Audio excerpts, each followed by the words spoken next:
The Saints picked an inopportune time to play their second worst game of the season. Worst game of the year for the Saints was the home game against Atlanta. Drew Brees got sacked 6 times that day, and the Saints got beaten by a bad team at home that day. The Saints got beaten yesterday by a pretty good team, a team with a lot of talent that had really underachieved to this point in the season, but was still a 10-6 playoff team.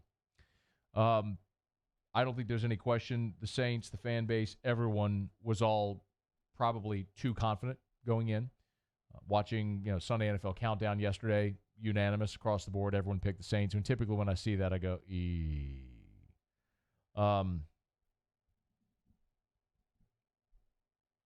but it was a bad day for New Orleans. The offensive line got annihilated by the Vikings defensive front. There's no other way to say it. You tip your cap to Everson Griffin. You tip your cap to Danielle Hunter. They were just better. And that's really disappointing considering how good the Saints offensive line had been all season. One of the things we talked about a bunch with that Falcons loss was the fact that Brees got sacked 6 times. The offensive line just got manhandled that day. Think about what happened yesterday. Brees got sacked 3 times. Minnesota recorded 5 tackles for loss, 7 quarterback hits. A lot of Saints fans fled to Twitter yesterday when the game ended and started talking about moving on from Drew Brees. Bro, it wasn't all Brees. He didn't have his best day, but Christ, he was getting annihilated throughout the day. I mean, you've got to keep that. For this offense to go, you've got to keep 9 upright. They didn't do that yesterday. That said, Drew Brees' fumble was terrible. The interception at the end of the first half was terrible. And I don't know if that was on Drew or on Sean Payton, but the hurry up on 3rd down to get a play in before the 2-minute warning made no sense. I don't know. Did Sean give an explanation after the game on this? I don't think he did, but either way, it was a curious decision, and for Drew Brees to throw into double coverage in that spot was not a great decision with the football. So, again, Brees in December threw 15 touchdowns and no interceptions. He was stellar. A week ago, in a cold, rainy Charlotte, he was dropping dimes. They were awesome. A week ago. They were playing arguably their best football of the season over this stretch. And at home, they picked a bad day to play their second worst game of the season. Will Lutz missed a field goal. Traquan Smith had a key drop.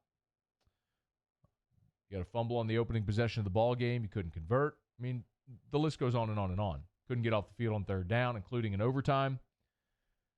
And despite all that, you still had Minnesota to 20 points in regulation. Holding Minnesota to 20 points in regulation in the Superdome should have been enough to win that game. It wasn't. We can talk about Sean Payton's day. And I will say about Sean Payton yesterday the same thing that you've heard me say many times about Sean Payton, which is with Sean, when you have a creative, aggressive-minded coach and play caller, you take the good with the bad. And in Sean Payton's time since 2006, the good has far outweighed the bad. But in spots, the bad becomes very noticeable. There was a 3rd and 1 play where they decided to run a shovel pass to Alvin Kamara coming in motion instead of just running the ball twice up the middle and getting a yard where you actually had success. And that ended up losing 4 yards and you punt. As I mentioned, rushing that pass before the 2-minute warning in the first half led to an interception. And ultimately points for Minnesota. What are you doing? The clock management at the end of the game was certainly curious. You could have used the timeout to save the 10-second runoff, and ultimately you go to overtime with the timeout in your back pocket. That's hard to stomach. The flip side of it is Sean Payton created the Taysom Hill package. The play call allowing Taysom Hill to throw the deep ball to Deontay Harris, check mark for Sean Payton. I mean, the creativity of getting him involved in the game. You threw a touchdown pass to him. He blocked on a touchdown run. He threw a deep ball down to Deontay Harris that we mentioned. The run down the left side, which got you set up for what you thought might be the go-ahead score before Drew Brees fumbled on the next play. You credit Sean Payton for all of that. And late in the second half, remember when the Saints faked a punt? And it worked.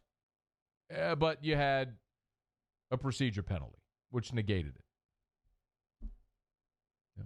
One step forward, two steps back kind of day for New Orleans. And the thing that's bitterly disappointing, like right when the game ended, I just like went in the bedroom and I fired up a Facebook Live. I was just sitting in a chair in the bedroom in the dark. I went back and looked at it this morning. It was kind of depressing. But did you watch it? Your live? Did you see it? No, I just pictured you sitting in a room, though, in the dark. Pull it up on my Facebook, Paul, if you would. Did you have any sad music playing? No. Lights off, just in the room by myself just in the dark. Silence. Erica came in and one time was like, "Are you okay?" I'm like, and I told her what I'll tell you now. It's like, you invest so much of your life, right? Be it as media or fan or whatever. I mean, when you think from this point, right, they're about to get into combine and then draft prep, and then it's mini camps, and then it's OTAs, and then it's training camp, and then it's preseason, and then it's 16 weeks of the regular season. Like, you invest so much of your life into following the team, and these games matter so much because this is why you invest all that time, is to win a championship. And for it to end the way it did is just crushing. It's almost, and for it to be 3 years in a row now where the Saints have had their season end on a game-deciding play on the final play. People say, "Oh, it ended on the final play." Well, of course it ended on the game ends on the final play, but you know what I mean. Where the game was decided ultimately on the final play, it's crushing. Now, a lot of the conversation has been about the officials, and this is the last thing I'll say, and then we'll break, come back, and I'll talk to you and we'll let you hear from Peyton and Breeze and all the particulars. And if you want to join us, the lines are open at 499-1045. 499-1045 or toll free 844-568-MATT. So the refs did not cost the Saints the game. Okay, the Saints did not lose the game because of the officials. But the officials were awful, on par with what they've been all season. And I will talk about this because this is an opportunity for me to continue to stump for what I think is in the best interest of the NFL and football, and really all sports, which is to go to robo-refs, for lack of a better phrase. Use the technology available to get calls right. There's no reason to have completely fallible humans, old men running and women running around on the field, trying to keep pace with elite athletes making split-second judgments that the naked eye can't see. It's not worth it when we have the technology to get it right. And you saw it again yesterday. Not with the offensive pass interference, which was obviously there. It's not even worth debating this. A 6'6" man fully extended his arm, and P.J. Williams jolted backwards. That is offensive pass interference. They didn't call it. Okay.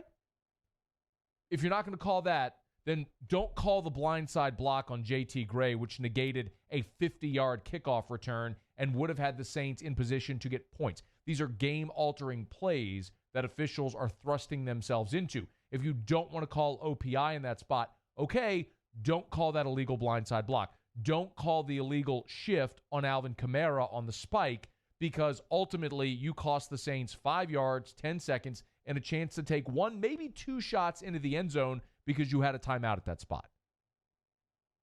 And you could say, well, Kamara was moving. I'll challenge you this. Let's go back and get the game film of every single NFL game from this entire season. And let's go look at every single spike play during the season. And let's see how many times on spike plays you saw 11 statues not moving. My guess is you're probably always going to have flinches and lunges and leans, and it just doesn't matter. It's like in the NBA when a guy's taking a free throw, you can't step into the lane until after the ball's gone, or that's a lane violation. How many times do you see guys leaning into the lane, taking that step, whatever? It's because it's lax. And in that moment, you decide you're going to throw the flag. That's my problem.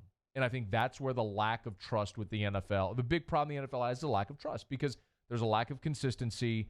It is impossible to. It is an impossible job. I don't think officials are bad people. I just think they're all bad at their job because it's not possible to be good at that job. Because with technology being what it is, every single human being watching the game has a better vantage point than the people making the decisions on the field, and that's a problem. And that's where you're going to have mistrust, and you're going to have situations at ends of games like we had yesterday and throughout, and that's a problem in the NFL.